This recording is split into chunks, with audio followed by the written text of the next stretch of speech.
Hello， 大家好，中原地產如心分行嘅 Stephen 張，今日咧同大家嚟到全城會睇個一座高層嘅私室兩房單位啊，實用面積咧就524尺。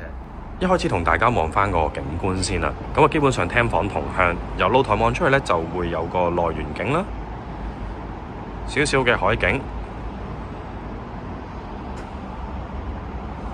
個感覺都幾舒服嘅。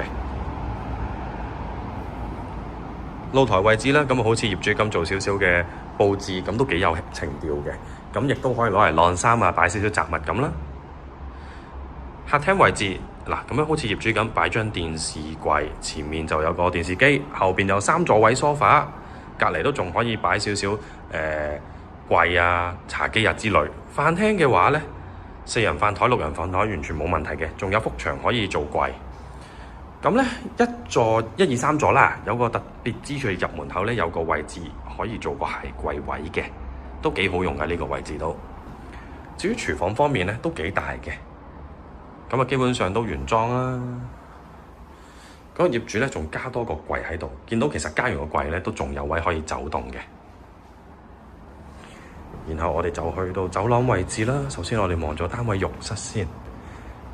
基本上除咗啲黐咗上去嘅一啲架之外啦，咁其他都係原裝設計啦，做咗個浴屏嘅，呢個可以拉出嚟嘅浴屏。然後就到睡房，呢一間細房嚟嘅，咁啊打側張床咁啊挨住窗邊擺啦，都擺到雙人床。咁呢個位置亦都可以做個大啲嘅衣櫃啦。景觀就同頭先外邊露台出去差唔多。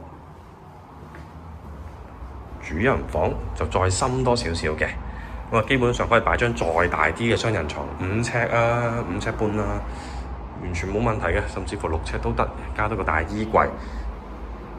咁主人房咧仲有個工作平台位啦，咁啊攞嚟通風又好，咁啊出嚟企一企，唞一唞氣，都係一個唔錯嘅位置。